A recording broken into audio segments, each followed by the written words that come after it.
Next is one of my favourite people of all time. If it was up to me, he wouldn't be Mayor of Great Manchester, he'd be Mayor of Great Britain. This guy is a legend, and he's Mr. He knows what he's saying, Mr. Nick Buckley. Mr. Common Sense. Come on. We didn't hear you guys.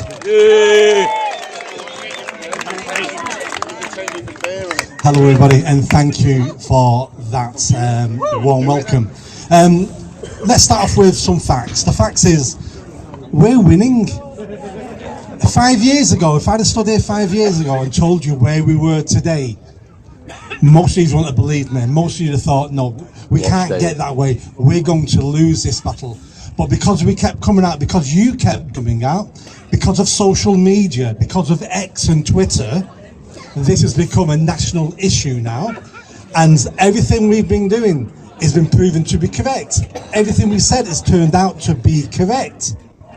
And regardless of who you are in the country, who you are in the world, hardly anybody will accept the rape of children. Hardly anybody.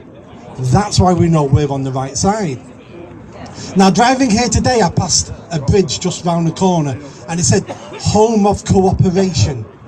And I thought, well, that's perfectly correct. It is the home of cooperation. Because the police, the council, and the elected politicians all cooperated with each other to hide this crime and to hide other stuff as well. But this crime, particularly, they hid. They got together and they decided votes were more important than our children. How evil do you have to be to put votes ahead of children? But that's what went on. And it went on for decades and decades. And we were called names, we were called racist, we were called idiots, we were called, you've got mental health issues, this is a conspiracy theory, this never happens. But that's all changed now, because this is discussed now in Parliament. This is discussed around the world in other people's parliaments. This is discussed by the most powerful people in the world. Because it's factual now, and we know it to be true. And it's been admitted, and we've got the reports. But, as Raja said, the Labour Party will not allow this report to come to the conclusions we know the report will come to if it's a free and fair investigation into this. They cannot allow it. They will not allow it. They will make excuses, they will delay, and they will delay until after the next election. No Labour government will commission this report to be released before the next general election. They can't afford that to happen. They won't allow it to happen. They're hoping we're going to forget about this. They're hoping they may not be in power anymore. They're hoping they'll get away with this. But we know they won't get away with it. It may take another fight. I mean, I think we've won this fight. I really do think we've already won. We've not crossed the finish line yet, but we've won this race. Because we'll never put the lid back on the box now. We never will. I will class this fight as over when we have some senior politicians in the dock and then in jail. That's what I want to see. Because this is a form of being a traitor. This is traitorous. And I want people in jail. Not just the offenders, not just the perverts and paedophiles. Let's lock them up as well, fantastic. But if we're going to make sure this never happens again, if we're going to ensure things worse than this will never happen again, then we need to make sure the people who allowed it to happen and covered it up, we have to ensure they go to jail.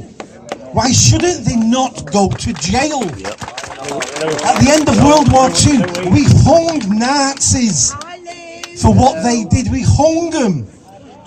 Now, we don't have the death penalty in our country, but at least we should send them to jail. Absolutely. Now, I've seen some signs around here today. Sue your perpetrators. Fantastic sign, because this is a new way forward.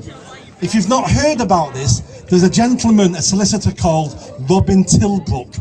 I interviewed him on my YouTube channel about a month ago. So he's a solicitor, heard about the grooming gangs, heard about the men who went to court, were found guilty, so this isn't, we think he's guilty, found guilty in a court of law, and then he decided to himself, do you know what? If this was any other crime, the victim would take that person back to court and sue them. So he said, I'm going to crowdfund I'm going to crowdfund this. And he found a victim willing to do it. First of all, he tried to advertise in newspapers what he was doing. Basically, no win, no fee court case. If you're a victim of this, we'll go to court. And the newspapers wouldn't take his advertisement. Imagine that. Imagine newspapers saying, we're not going to take your money as a no win, no fee solicitor.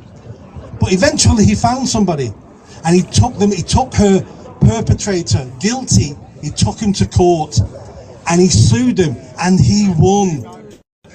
And that victim has been awarded, I think it's £420,000 as a victim.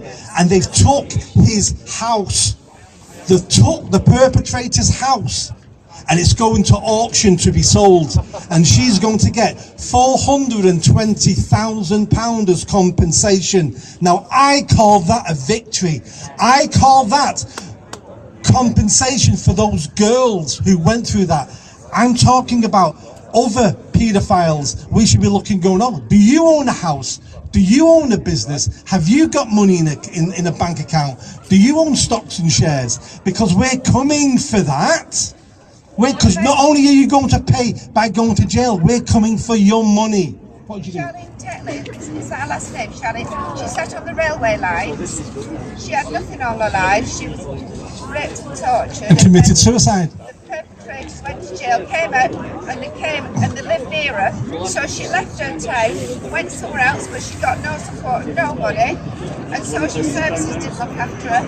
And she cried to social services and gave up and went and sat on railway lines. And that was the end of her at 33 years old. She should have been sitting on a pile with $500,000 instead of sitting on the railway lines. That's Charlie. Absolutely. And there's many cases of these girls who end up killing themselves because they can't cope, because they're broken. We allow them to be broken, and eventually people in that pain say to themselves, I need to end the pain, it's too much. And I'm sure £500,000 isn't going to stop the pain, but it might stop future paedophiles going, oh, I might lose everything I've built up. And we might use that money to find more paedophiles and prosecute them and get some of the politicians in jail.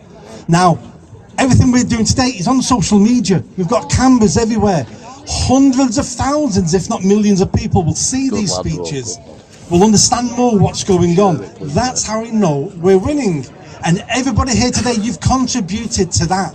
This isn't a one-man band. This isn't just one person who's managed to do that. 20 years ago, if you was here 20 years ago, 10 years ago, you were the people who kept this flame alive, because everybody else wanted this flame to go out. Nobody wanted us to be here today. They wanted it all to go away. And if you've been campaigning for this for decades, you've kept this alive because everybody wanted it to die. So I personally thank you for the people who've been pushing this, people like Billy and Raja, because no one wanted this. No one wanted this. With a pain in everyone's backside. But it's justice. That's what we need. So thank you very much for coming out today. Keep sharing. The internet is where we're going to win this. That's why we are where we are today. It's the internet. They can shut all of us up individually. They can refuse to print it in the papers. They can refuse to get us on GB News and the BBC. They can do all that. But the internet's free. The internet's worldwide. They can't keep it off that. And that's how we're winning this. Thank you very much, everybody.